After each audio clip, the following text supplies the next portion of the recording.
David Thompson, bonjour. Vous êtes reporter au service Afrique de Radio France Internationale et vous publiez Les Français djihadistes aux éditions Les Arènes.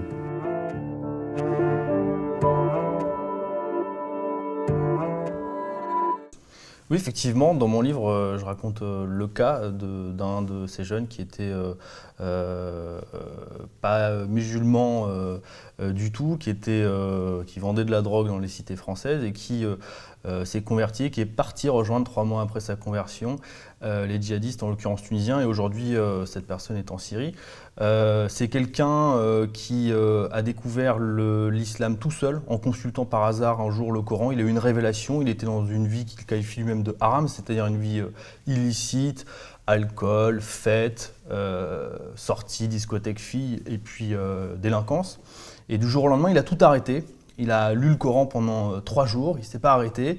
Et après ces 3 jours, il a regardé sur Internet, il a appris comment faire la prière. Il s'est fait un petit mémento, il l'a collé sur les murs, il a fait la prière tout seul dans son appartement.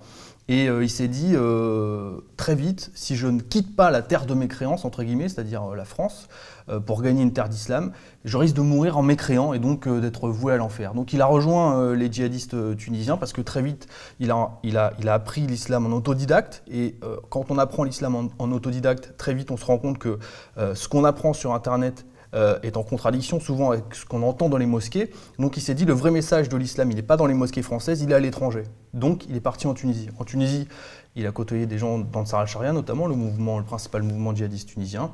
Et grâce il a bénéficié du flux de Tunisiens qui partaient en Syrie pour se joindre à ce mouvement également.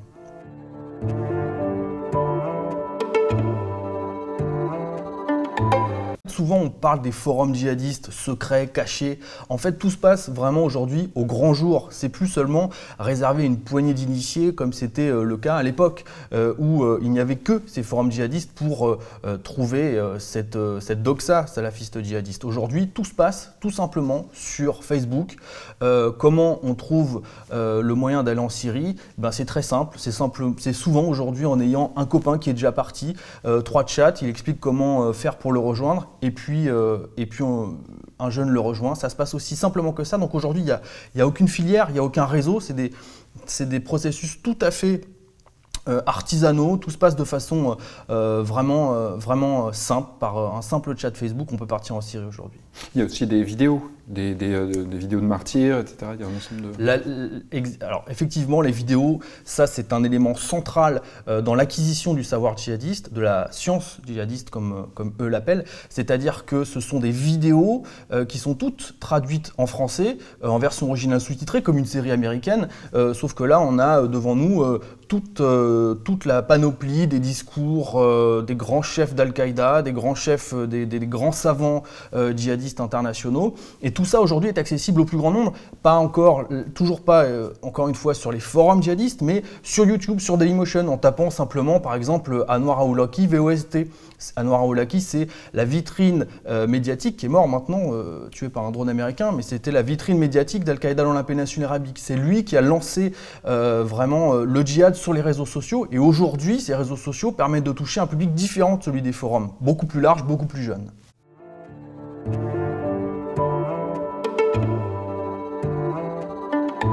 Aujourd'hui, les djihadistes français financent tous leur djihad eux-mêmes. Tous partent avec un petit pécule, 1000 à 10 000 euros, et tout est bon pour financer le djihad. Alors effectivement, il y a des arnaques au crédit à la consommation, comme l'exemple que je cite dans mon livre, c'est-à-dire on contracte toute une série de prêts à la consommation, Cofidis, Sofinco, etc., qu'on ne remboursera jamais. Ça permet de financer le voyage, mais aussi la vie sur place, quand on est en famille, parce que le djihad en Syrie aujourd'hui est familial. Ça permet aussi de financer les armes, tout simplement. Il y a aussi des gens qui ont eu recours au braquage. On se souvient du braquage du restaurant Quick des Yvelines au mois de septembre.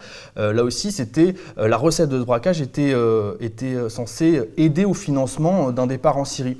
En fait, ils considèrent que ça, ce n'est pas du vol, parce que dans leur idéologie, voler, s'approprier, plutôt que voler les biens des mécréants, est licite en islam, à condition que ce soit justement dans une démarche de djihad sur le sentier de Dieu.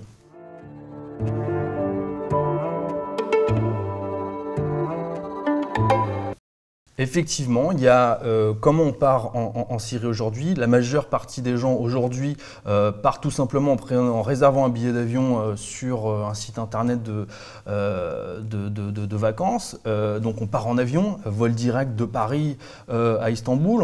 Ensuite, Istanbul, on rejoint une ville frontalière, Gaziantep ou Hatay, et on passe... ça peut se faire très vite, en quelques jours à peine, en Syrie. En Syrie, quelqu'un vient vous chercher, un passeur vous fait passer, et ensuite, quelqu'un vient vous chercher de l'autre côté de la frontière et vous amène dans l'un des quartiers djihadistes d'une des villes du nord de la Syrie. Ça se fait vraiment très simplement. Certains également sont partis effectivement par la route, mais aujourd'hui, le moyen privilégié, c'est vraiment l'avion.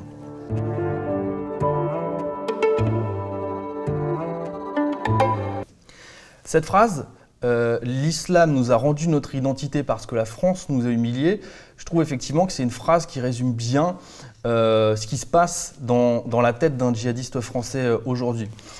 Juste avant de prononcer cette phrase, ce jeune djihadiste qui est aujourd'hui en Syrie dans les rangs de Jabhat al-Nusra, la branche officielle d'Al-Qaïda, je lui demandais pourquoi il avait eu ce déclic de se dire le djihad est obligatoire pour tout musulman. Je lui demandais comment es-tu devenu djihadiste, et lui m'a dit en France, j'avais tout ce qu'un fils d'immigré pouvait avoir, parce que lui, il est fils d'immigré marocain, 26 ans. Il m'a dit, j'avais un salaire de 1 500 € par mois, j'avais une femme, j'avais des parents aimants, j'avais une famille, des frères, des sœurs. J'avais tout ce qu'un fils d'immigré pouvait avoir, mais je ne pouvais pas avoir plus. Et il me disait, je sentais bien que le fait d'être fils d'immigré, d'être banlieusard, arabe, ça mettait des barrières. Et donc, c'est grâce à ça, il m'a dit que je me suis intéressé à ma religion. Et heureusement, m'a-t-il dit qu'on n'a pas pu être les égaux des mécréants, des Français, entre guillemets, parce que sinon, on n'aurait pas pu s'intéresser à notre religion. Et là, ensuite, il m'a dit cette phrase. Effectivement, l'islam nous a rendu notre dignité parce que la France nous a humiliés.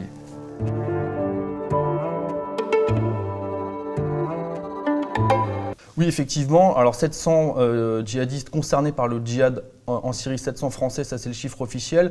Là-dedans, il y a 250 combattants et on peut considérer aussi qu'il y a les familles, les femmes et les enfants. C'est une estimation haute, mais qui me paraît fiable. Eux, évidemment, ont conscience et regrettent même d'être une infime minorité au sein de la communauté musulmane française, qui le rejettent largement, qu'ils accusent de traîtrise. Ils accusent les musulmans de France d'avoir trahi le message de l'islam parce qu'ils rejettent sa dimension djihadiste. Ils accusent aussi les mosquées françaises de dévoyer le message de l'islam en collaborant avec l'État français qui est par nature mécréant à leurs yeux puisqu'il est démocrate et donc il n'applique pas la loi d'Allah. Il légifère en dehors de la charia, ce qui pour eux en fait un tarout, c'est-à-dire un tyran mécréant selon une traduction approximative. Donc pour toutes ces raisons, les mosquées françaises, les imams français, les musulmans français sont par nature à leurs yeux aussi mécréants, voire plus, parce qu'ils ont trahi le message que les autres Français.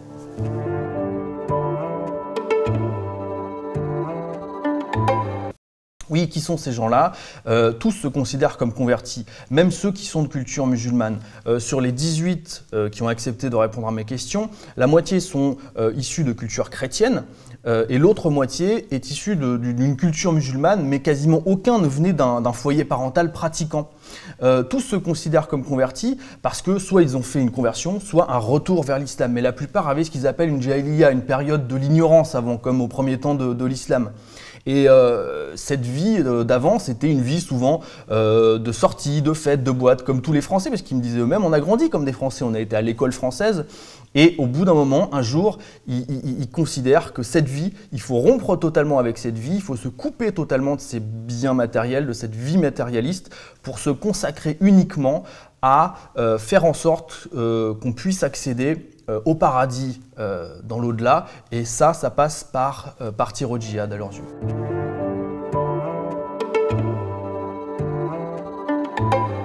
Aujourd'hui, c'est clairement un phénomène qui est en extension, à mon sens, parce que le cyber-djihad a investi les réseaux sociaux, ou plutôt les réseaux sociaux ont été investis par le cyber-djihad, et du coup ça touche une nouvelle population beaucoup plus jeune, et ça c'est clairement une nouveauté. Aujourd'hui, ça a coordonné avec le fait que le djihad en Syrie est très accessible, parce que c'est moins difficile de vivre en Syrie que ça ne l'était dans les grottes en Afghanistan.